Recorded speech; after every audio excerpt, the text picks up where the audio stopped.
다이어트는 100% 실패한다고 보면 됩니다. 식이요법과 운동만 하면 돼 라는 생각을, 식단, 규칙적인 운동도 필수적이지만 현대인들이 빠져있는 중독, 내 몸의 회복력, 자생력이 살아나면서 내 몸이 다시 건강한 몸으로 바뀌거든요. 지금 체중이 늘고 있거나 배가 나와 있거나 전당뇨 또는 콜레스테롤 상승 이런 얘기를 들었다면 내 몸에 대사 이상이 생겼다라고 스스로 진단을 하시고 다이어트 4주 프로그램을 바로 시작하셔야 됩니다. 약을 먹어요. 평생 먹어야 돼요. 그게 치료인가요? 평생 치료한다는 말 들어본 적 있어요? 건강한 몸을 유지하는 전략으로 갈 것인지 선택은 여러분의 몫입니다. 안녕하세요. 강북 삼성병원 건강의학부 교수로 재직하고 있는 가정의학과 전문의 박용입니다. 소식자 뼈말라 다이어트, 굶는 다이어트 이런 다이어트들이 과연 옳은가요? 일단 다이어트의 목표가 뭘까요? 단순히 체중계 눈금을 줄이는 게 목표라면 제일 확실한 건 굶는 거죠. 그렇지만 굶어서 내가 원하는 체중에 도달하기도 쉽지 않겠지만 도달했어도 빠르게 원래 체중으로 다시 돌아오겠죠. 과연 그게 성공적인 다이어트일까요? 담배를 끊는 걸 가정해보죠. 오늘 담배를 끊었어요. 일주일부터 담배를 다시 태운다면 금연한 거 맞나요? 그러니까 평생 담배를 끊어야 금연에 성공한 거잖아요. 그러면 내가 목표로 하는 체중에 도달해서 평생 그 체중을 유지해야 다이어트에 성공한 거겠죠. 지금 유행하는 그런 굶거나 적게 먹어서 체중의 눈금만 줄이는 다이어트가 과연 평생 그 체중을 유지할 수 있을까요? 상식적으로 보더라도 100% 요요 현상이 생기면서 원래 체중으로 돌아오거나 처음보다 더 많이 체중이 늘어나서 끝날 겁니다. 결국은 다이어트에도 실패하고 살이 잘 안 빠지는 몸으로 바뀌면서 두 번째 다이어트를 시도할 때는 훨씬 체중이 안 움직이는, 꿈쩍도 안 하는, 살이 안 빠지는 체질로 바뀌겠죠. 그런 다이어트는 100% 실패한다고 보면 됩니다. 흔히들 알고 있는 다이어트 상식 중에서 원장님께서 생각하시기에 틀린 정보는 무엇이 있나요? 내가 아는 만큼 살이 빠지는 거라고 생각을 하셔야 되는데, 다이어트 또는 영양, 건강에 대한 올바른 지식을 가지고 있어야 좋은 결과를 얻을 수가 있거든요. 그래서 무조건 적게 먹는 방법은 또는 배고픈 거를 참는 다이어트는 100% 실패하게 되어 있고요. 그 다음에 많이 오해하는 것이 식이요법과 운동만 하면 돼 라는 생각을 한단 말이에요. 그래서 저탄고지나 간헐적 단식이나 이런 시중에 유행하는 다이어트 방법을 따라 하면서 운동을 곁들이면 누구나 원하는 목표에 도달할 수 있을 거라고 착각을 하는데, 다이어트의 목표는 체중계 눈금이 아니라 건강한 몸이거든요. 그럼 건강한 몸으로 돌아가려면 건강한 식단, 규칙적인 운동도 필수적이지만 여기에 덧붙여서 현대인들이 지금 빠져있는 의자 중독, 하루 종일 의자에 앉아있는 생활 습관도 바꿔야 되고 하루 7시간 이상의 숙면을 취해 주어야 내 몸의 회복력, 자생력이 살아나면서 내 몸이 다시 건강한 몸으로 바뀌거든요. 그래서 이러한 것들이 총체적으로 내 몸 안에 들어와야 내 몸이 바뀌는 건데, 사람들은 그저 평소보다 적게 먹고 운동하면 누구나 다 내가 원하는 체중으로 갈 거라는 착각에 빠져 있단 말이죠. 그래서 정확한 지식, 올바른 정보를 가지고 제대로 된 다이어트를 해야 원하는 결과를 얻을 수 있습니다. 운동을 안 하는 것, 과식하는 것은 정확히 어떤 영향을 끼치길래 살을 찌게 만드는 건가요? 내 몸이 망가져 있기 때문에 이제 살이 찌게 되는 건데요. 망가지는 원인 중에 중요한 것이 신진대사가 느려지고 대사의 유연성이 떨어지는 것이 중요한 원인입니다. 대사의 유연성이라는 건 뭐냐 하면, 식사를 하고 나면 당을 에너지원으로 쓰게 되고, 당이 떨어지게 되면 피하지방에 비축해둔 지방을 에너지원으로 쓰게 되는데, 당을 썼다가 지방을 썼다가 이렇게 에너지를 빠르게 스위치할 수 있는 몸, 이런 몸은 대사 유연성이 좋은 몸이라고 얘기를 합니다. 대사 유연성이 좋은 몸은 절대로 살찌지 않습니다. 제가 예를 드는 것이 자동차 연비를 예를 들어요. 새 차가 나오게 되면 연비가 좋잖아요. 연비가 좋다라는 거는 같은 거리를 가더라도 기름을 덜 먹는 거잖아요. 차를 험하게 몰면 어떻게 되죠? 연비가 떨어지죠. 연비가 떨어지면 어떻게 되죠? 같은 거리를 가더라도 기름을 더 먹겠죠. 쉽게 얘기해서 연비가 떨어지는 차, 같은 몸이 되어버리면 평소보다 더 먹어야 똑같은 포만감을 느끼게 버티게 됩니다. 그래서 이런 몸은 앞으로 계속 살이 찔 수밖에 없겠죠. 그러면 연비가 떨어진 몸을 다시 연비가 좋은 몸으로 바꾸려면 어떻게 해야 되죠? 지금 몸을 건강한 몸으로 돌려놓아야 되겠죠. 건강한 몸으로 돌려놓는 첫 번째가 내 몸을 망가뜨렸던 나쁜 음식을 멀리하고, 대표적인 것이 고당, 고지방의 초가공식품들입니다. 그래서 설탕, 밀가루, 씨앗기름 이런 것들이 들어가 있는 가공식품을 최대한 멀리하고, 가급적이면 집밥, 밥과 채소와 단백질의 양질의 식단을 가지고 식사를 하면서 내 몸의 신진대사가 느려 있고 대사의 유연성이 떨어져 있는 것을 규칙적인 운동을 통해서 심폐지구력을 높이고 근육량을 늘려주어야 대사 유연성이 회복이 되거든요. 그래서 양질의 식단과 규칙적인 운동이 병행이 되어야 연비가 떨어진 자동차, 대사 유연성이 떨어진 몸을 다시 예전에 연비가 좋은 차, 대사 유연성이 좋은 몸으로 바꿀 수가 있는 겁니다. 연비가 좋아서 살이 절대 찌지 않는 몸을 만들기 위해서는 어떤 습관을 가져야 하는 걸까요? 스위치라는 표현을 내가 했는데, 이제 박용우의 스위치온 다이어트라는 프로그램이 있잖아요. 이게 이제 지방대사의 스위치를 켠다라는 의미에서 스위치온인데, 지방대사의 스위치를 켠다라는 것이 지금 설명드린 연비가 떨어져 있는 몸, 대사 유연성이 떨어져 있는 몸, 지방을 잘 끄집어 쓰지 못하는 몸을 지방을 잘 끄집어 쓰는 몸으로 지방대사의 스위치를 켠다라는 의미입니다. 그래서 스위치온이 되게 되면 지방을 잘 쓰게 되니까 대사 유연성이 좋아지고 지방이 더 이상 내 몸에 붙을 일이 없겠죠. 그래서 스위치온 다이어트라는 것이 지방 대사가 제대로 되지 않는 몸을 지방 대사를 제대로 스위치온 시켜주는 그러한 다이어트 프로그램인데, 이 프로그램이 4주 프로그램이잖아요. 4주라고 기한을 정해놓은 이유는 우리가 보통 치료를 할 때 어떻게 하죠? 병원에 입원하기도 하고 통원 치료를 하기도 하지만 치료 기간이라는 게 있죠. 항생제를 먹기 시작했으면 적어도 1주, 2주는 먹어야 되고, 내가 병원에 입원을 해서 치료를 받게 되면 뭐 2주에서 한 달 어떤 기간을 두고 치료를 한단 말이에요. 그러면 내 몸의 신진대사가 무너졌기 때문에 지금 살이 찌는 현상이 생겼다면 그 신진대사를 회복시키는 치료를 한 달 동안 한다고 생각하면 됩니다. 다만 입원 치료가 아니라 통원 치료, 그리고 통원 치료를 하지만 우리가 입원 치료할 때 어떻게 하죠? 병원에서 나온 병원식만 먹어야 되고 외부에서 나온 음식물을 먹으면 안 되고 의사의 지시대로 철저하게 해야 몸이 회복이 되잖아요. 다행히 입원은 아니지만 통원 치료를 하더라도 금기 음식을 철저하게 제한하고 허용된 음식을 잘 챙겨 먹으면서 규칙적인 운동도 하고 필요하다면 간헐적 단식을 적극적으로 시행을 해서 망가진 내 몸을 다시 건강한 몸으로 돌려놓는 치료, 이게 4주 다이어트 프로그램이고 스위치온 다이어트입니다. 그래서 여러분들 중에 지금 계속 체중이 늘고 있거나 배가 나와 있거나 또는 병원에 갔더니 전당뇨 또는 콜레스테롤 상승 또는 혈압이 살짝 올라갔다, 이런 얘기를 들었다면 내 몸에 대사 이상이 생겼다라고 스스로 진단을 하시고 스위치온 다이어트 4주 프로그램을 바로 시작하셔야 됩니다. 단순히 뱃살뿐 아니라 당뇨, 심장질환, 중풍, 치매 등 중증 질환으로부터 건강을 지키기 위해서 해야 하는 치료인 건가요?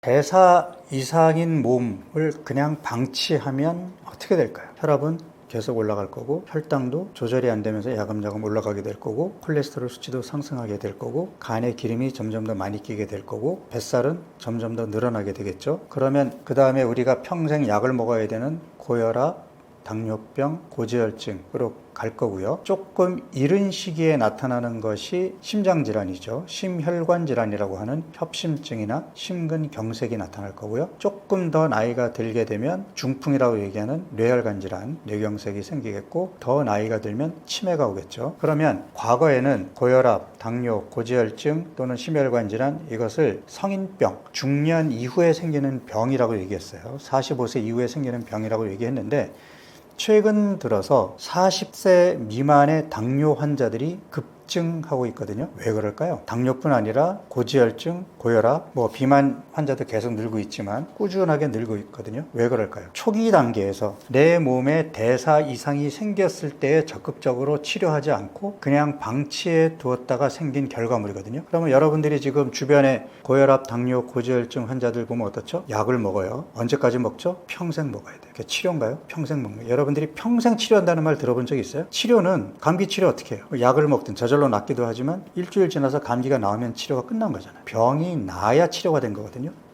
그럼 평생 약을 먹는다는 것은 병이 낫는다는 얘기인가요? 이건 치료가 아니에요. 관리인 거예요. 평생 약을 먹으면서 앞서 얘기했던 그런 합병증으로 최대한 늦게 가보자 하는 발버둥인 거지 치료가 아닙니다. 그러니까 내가 지금 치료가 가능할 때 대사 이상이 있어서 지금 4주 다이어트 프로그램을 하면 치료가 되는 이러한 상황을 놓치고 이거를 방치했다가 평생 관리해야 되는 몸으로 가는 겁니다. 평생 관리할 것인지 지금 바로 치료를 시작해서 관리를 약을 안 먹고 건강한 몸을 유지하는 전략으로 갈 것인지 선택은 여러분의 몫입니다. 절대 먹으면 안 되는 음식은 어떤 것들이 있고 어떤 생활 습관을 가지면 되는 걸까요?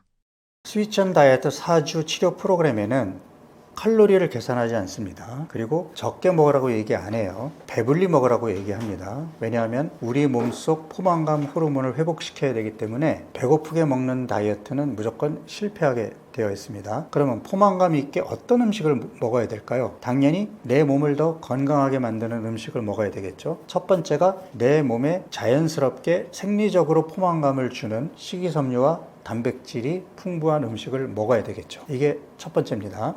그 다음에 탄수화물 중에도 식이섬유를 제외한 나머지 당질에서 단순당, 그러니까 설탕, 액상과당 이러한 혈당을 급격하게 높이는 것들은 최대한 자제해야 되겠죠. 대사 이상을 해결하기 위해서. 그럼 뭘 먹어야 되죠? 복합당질, 밥이라든지 고구마, 감자 이런 전분류의 탄수화물을 먹어야 되는데 얼마나 먹어야 될까요? 신체 활동량만큼 먹어야 되는데 현대인들이 신체 활동량이 과거에 비해서 적다 보니까 지금 먹는 양보다 적게 먹어야 되겠죠. 특히 치료 프로그램을 하는 중에는요. 단백질은 보이는 대로 챙겨 먹어도 내 몸에서 알아서 적절한 타이밍에 포만감을 주기 때문에 과식이 안 됩니다. 그럼 지방은 좋은 지방을 먹어야 되겠죠. 어떤 게 좋은 지방이죠? 등푸른 생선 같이 오메가3가 풍부한 이러한 음식이라든지 아니면 우리가 좋은 지방의 대표 올리브 오일, 아보카도 오일, 들기름 이런 걸 얘기하잖아요. 아보카도 같은 경우도 좋은 지방이 많은 음식에 속하죠. 그러니까 지방은 좋은 지방으로 단백질은 충분히 탄수화물은 복합 당질을 내 신체 활동량에 맞게 먹는 것이 먹어야 될 음식입니다. 반면에 먹지 말아야 될 음식 대표적인 것이 설탕, 밀가루죠. 왜? 중독성이 강하기 때문에. 그리고 정제 가공 기름, 우리가 흔히 얘기하는 초가공 식품에 들어가 있는 설탕과 씨앗 기름들은 우리 몸의 염증을 악화시키고 대사 이상을 초래하기 때문에 내 몸을 회복하는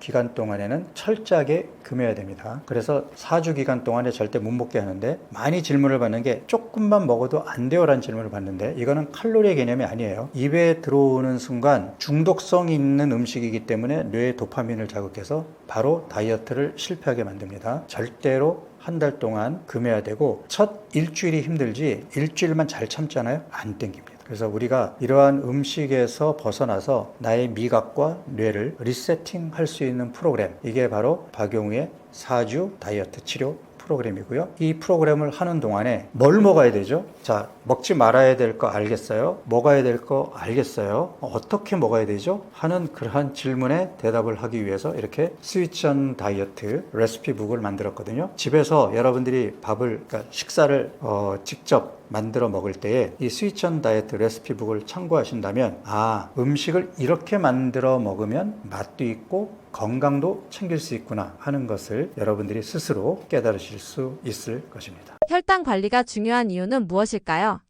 요즘 저성노화 열풍이죠. 저성노화가 유행인데요. 저성노화라는 거는 뭘까요? 사람들은 나이를 먹어가면서 늙게 마련이죠. 노화가 오는데 생리적인 노화가 있겠죠. 그 생리적인 노화보다 훨씬 빠르게 노화가 지속된다면 이것을 가속노화라고 한단 말이죠. 그러면 여기에 반대되는 개념으로 다른 사람들이 늙어가는 그 속도보다 훨씬 늦게 나이 든다면 이게 저성노화겠죠. 저성노화를 결정짓는 첫 번째 요인이 바로 혈당입니다. 그러니까 혈당 관리가 철저하면 노화 속도가 늦춰지고 반대로 혈당 관리를 소홀히 하면 빨리 늙게 됩니다. 아마 주변에 동료 또는 나이 드신 분들 중에 당뇨를 앓고 계신 분들을 보면 또래들보다 훨씬 많이 나이 들어 보이거든요. 그래서 혈당 관리가 안 되는 것이 노화를 빠르게 촉진할 수 있기 때문에 젊은 나이에서부터 혈당 관리를 철저하게 잘 하는 것은 저성노화를 실천하는 가장 좋은 방법입니다. 혈당 관리를 어떻게 하는 것이 중요한가요? 일단 혈당을 급격하게 높이는 음식을 피해야 하는데요. 어떤 게 있을까요? 대표적인 것이 탄수화물, 그중에 단순당이죠. 단순당이라는 거는 그러니까 단당류와 이당류를 합친 말인데 과당, 포도당, 설탕, 메가당 이런 것들 꿀도 포함되죠. 다 단순당이거든요. 이런 단순당은 몸에 들어오면 빠르게 분해 그러니까 흡수가 되면서 혈당을 급격하게 높이게 됩니다. 혈당을 급격하게 높인다는 것은 우리 몸에서 혈당을 조절하는 인슐린 호르몬을 빠르게 자극해서 분비를 유도하게 되는데 인슐린이 준비 없이 갑자기 높은 혈당에 대비하기 위해서 분비량을 조절하지 못하고 많이 분비가 되면 어떤 일이 벌어질까요? 혈당 스파이크를 일으켰던 혈당이 빠르게 떨어지면서 반응성 저혈당으로 가겠죠. 갑자기 기운이 확 빠지고 졸리기도 하고 뭔가 브레인 포그라 그래가지고 좀 멍해지고 이러한 증상이 생기면서 나 당 떨어진 것 같은데 뭐 좀 먹을 거 없어? 이렇게 찾는 사람들, 이게 이제 반응성 저혈당인데, 이런 것들이 반복적으로 생기게 되면 혈관벽도 손상이 오지만 인슐린이 과도하게 무리를 하기 때문에 인슐린 저항성이라는 문제가 생기기 쉽습니다. 인슐린 저항성이라는 거는 인슐린 호르몬이 제대로 작동을 못하는 거거든요. 이게 모든 대사 이상의 시작입니다. 그래서 혈당을 빠르게 높이는 음식을 피해야 되는데, 첫 번째가 단순당이고요. 두 번째가 흰 밀가루 음식이죠. 밀가루는 복합 당질인데 밀가루를 식이섬유나 영양분이 있는 것을 다 도정하고 에너지만 내는 에너지원을 그것도 갈아 빻았잖아요. 그러면 복합 당질이지만 우리 몸에 들어왔을 때 빠르게 분해 흡수가 되겠죠. 그래서 마치 설탕처럼 빠르게 혈당을 높이게 됩니다. 이 밀가루 음식 대표적인 게 뭐죠? 빵, 면, 그죠? 그러면 빵하고 면의 특징이 뭐죠? 탄수화물 위주로 먹게 되죠. 밥을 먹을 때는 나물 반찬, 단백질 반찬, 국이나 찌개 이렇게 다양하게 먹게 되는데, 면은 김치 하나면 되고요. 빵도 그 안에 여러 가지 캐비지나 토마토나 이런 걸 넣을 수도 있지만 기본적으로는 탄수화물 음식이죠. 그럼 혈당을 급격하게 높여서 역시 인슐린 저항성이나 혈관 손상을 일으킬 수 있는 그런 음식이 되겠죠. 그 다음에 또 생각해 볼 수 있는 것이 제가 이제 늘 강조하고 있는 상대적인 탄수화물의 과잉 섭취인데요. 앞에다가 제가 상대적이라는 표현을 썼어요. 이 말의 의미는 뭐냐면 우리 몸에 탄수화물 저장 창고는 한계가 있는데 이 저장 창고는 채웠다 비웠다를 반복해야 됩니다. 식사를 해서 채워지면 신체 활동을 통해서 비워야 되고, 비웠다가 또 음식을 먹으면 채워지고, 이게 반복이 돼야 돼요. 그런데 현대인들이 과거에 비해서 신체 활동이 급격하게 줄었어요. 예전처럼 걸어 다니지도 않고 농사라든지 육체 노동도 없고, 심지어는 하루 종일 의자에 붙어서 앉아서 일을 한단 말이에요. 신체 활동량은 없는데 하루 3끼를 탄수화물을 먹고, 심지어 중간중간에 과일 먹고 떡 먹고 빵 먹고 과자 먹고 이러면은 쓰이지는 않으면서 이 창고에 계속 남는 탄수화물이 쌓이겠죠? 이게 독으로 작용합니다. 그래서 아무리 좋은 탄수화물을 먹어도 상대적으로 신체 활동량 대비 많이 먹게 되면 당 조절에 실패하게 됩니다. 대표적인 케이스들이 특히 이제 중년 여성들인데요. 직장인들은 회식 자리에서 고기도 먹고 푸짐하게 식사할 수 있는 기회가 많은데 고기 먹을 기회도 많지 않지만 집에 계시다 보면은 그냥 거의 집밥으로 해결하시잖아요. 그러면 밥을 먹거나 떡을 먹거나 과일을 먹거나 이런 탄수화물 위주로 먹게 되죠. 심지어 건강을 챙긴다고 과일을 갈아서 해독 주스를 만들어 먹는다든지 이렇게 하시는데, 기껏 운동은 밖에 나가서 30분 걷고 들어오시는 것이 다라면 신체 활동량 대비 탄수화물의 섭취량이 많게 되니까 탄수화물 저장 창고가 넘치면서 대사 이상이 생기게 됩니다. 그래서 이런 것들이 대표적으로 혈당 조절을 안 되게 만드는 요인들이죠. 간단하지만 다이어트에 효과 있는 식사 습관 있을까요? 저항성 전분을 활용하는 것이 좋다고 말씀하셨는데 어떻게 활용하는 게 가장 좋을까요?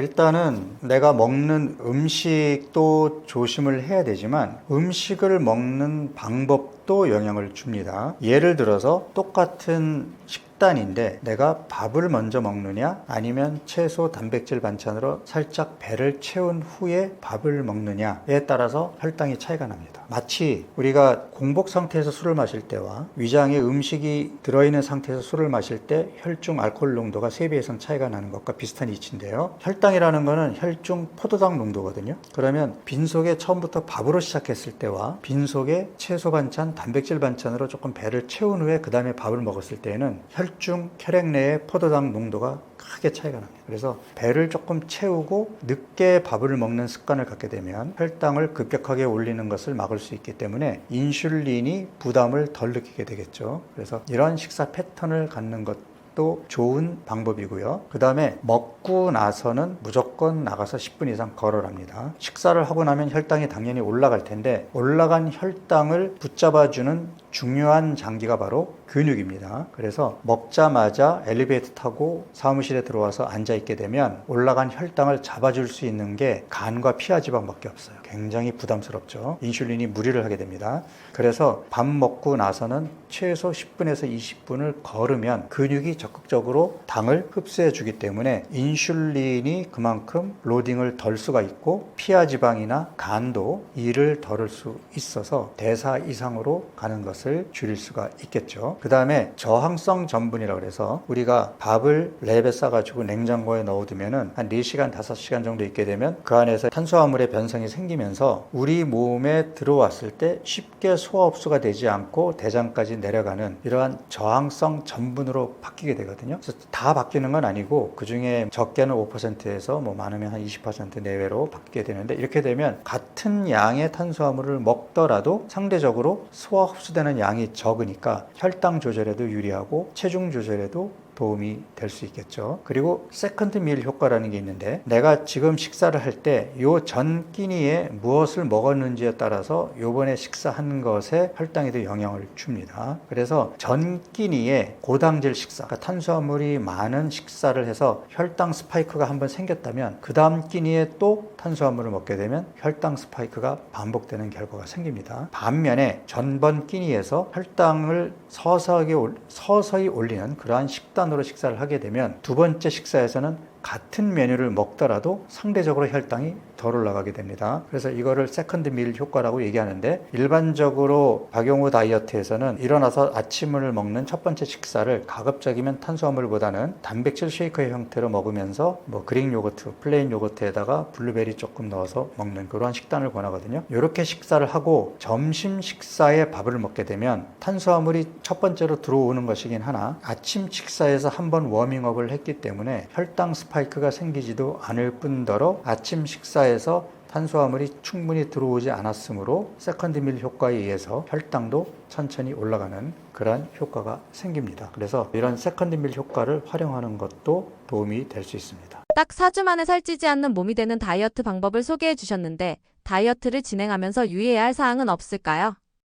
박용우 4주 다이어트 프로그램을 하면서 사람들이 제일 힘들어하는 것이 첫 3일 동안에 탄수화물을 의도적으로 제한을 합니다. 그 이유가 앞서 얘기한 것처럼 탄수화물의 저장 창고는 한계가 있는데 이 저장 창고가 넘칠 정도로 탄수화물 섭취가 과잉으로 들어왔기 때문에 내장 지방 비만이 생기고 당 조절이 안 되고 지방간이 온 거거든요. 그러면 내장 지방 비만, 지방간, 인슐린 저항성을 해결해 주는 첫 번째가 뭐냐면 일단 당질 섭취를 제한하는 겁니다. 그런데 문제는 대사 이상이 생긴 몸은 대사 유연성이 떨어져 있기 때문에 당이 떨어지면 쉽게 지방을 끄집어 쓰지 못하는 몸이거든요. 이런 몸에게 당질 섭취를 제한하게 되면 몸이 힘들어집니다. 두통도 심하게 오고 또는 뭐 무기력증, 우울감 이런 것들 때문에 일을 제대로 못하게 돼요. 그래서 박용우의 4주 다이어트 프로그램을 큰맘 먹고 시작하려고 했다가 되게 첫 3일에 실패하는 사람들이 이러한 음식 중독, 당 중독에 빠져 있는 사람들이 되게 실패하게 되고요. 그 다음에 3일을 무사히 버텼더라도 일주일 이내에 이러한 음식의 유혹을 이겨내지 못하고 입에 대는 순간 도파민 자극에 의해서 정신 못 차리고 먹게 돼서 실패로 끝나거든요. 그래서 내가 앞으로도 과일도 먹고 싶고 나는 파스타도 좋아하고 빵도 끊을 수 없고 이렇게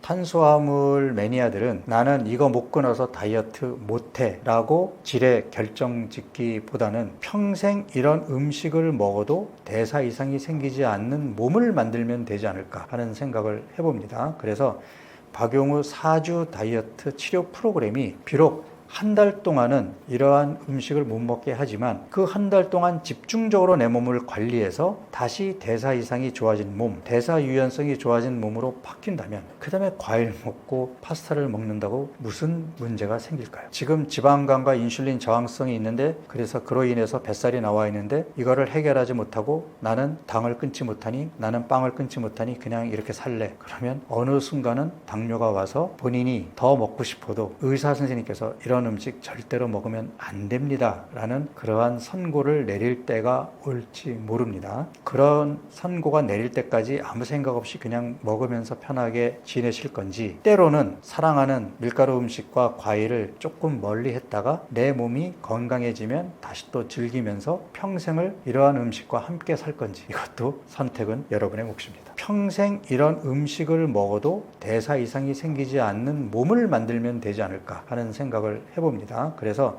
박용우 4주 다이어트 치료 프로그램이 비록 한 달 동안은 이러한 음식을 못 먹게 하지만 그 한 달 동안 집중적으로 내 몸을 관리해서 다시 대사 이상이 좋아진 몸, 대사 유연성이 좋아진 몸으로 바뀐다면 그 다음에 과일 먹고 파스타를 먹는다고 무슨 문제가 생길까요? 지금 지방간과 인슐린 저항성이 있는데 그래서 그로 인해서 뱃살이 나와 있는데 이거를 해결하지 못하고 나는 당을 끊지 못하니 나는 빵을 끊지 못하니 그냥 이렇게 살래. 그러면 어느 순간은 당뇨가 와서 본인이 더 먹고 싶어도 의사 선생님께서 이런 음식 절대로 먹으면 안 됩니다 라는 그러한 선고를 내릴 때가 올지 모릅니다. 그런 선고가 내릴 때까지 아무 생각 없이 그냥 먹으면서 편하게 지내실 건지, 때로는 사랑하는 밀가루 음식과 과일을 조금 멀리 했다가 내 몸이 건강해지면 다시 또 즐기면서 평생을 이러한 음식과 함께 살 건지, 이것도 선택은 여러분의 몫입니다. 좋은 사례들을 소개해 주실 수 있을까요?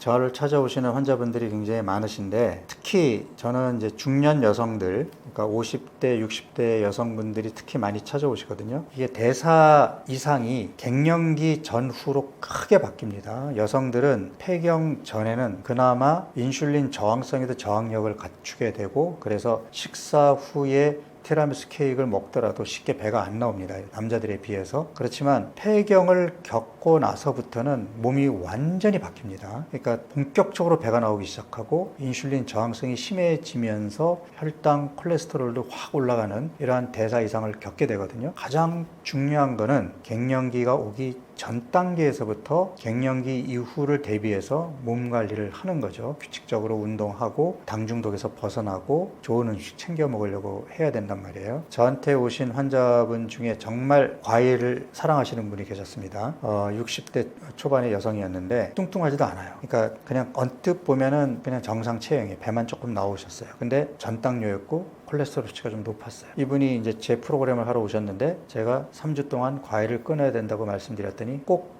끊어야 되나요? 저는 과일을 너무 좋아하는데 조금만 먹으면 안 될까요? 라고 물어보더라고요. 그래서 제가 과일이 모든 사람에게 건강식은 아닙니다. 건강한 몸에는 과일이 건강식이 맞아요. 식이섬유와 비타민, 미네랄이 풍부하니까. 그렇지만 지금 전당뇨고 콜레스테롤이 높고 지방간이 있어 보이는데 이러한 몸에서도 과일을 포기해야 하지 않으실 겁니까? 지방간, 전당뇨, 그 다음에 고콜레스테롤 혈증을 한번 해결해 보고 그게 해결된 건강한 몸으로 과일을 다시 드셔보시는 건 어떨까요? 그리고 한 달 프로그램을 했는데 정말 거짓말처럼 모든 대사 이상이 정상으로 돌아갔거든요. 그래서 제가 말씀드렸죠. 이제는 과일 드셔도 됩니다. 그런 몸으로 바뀌셨으니까요.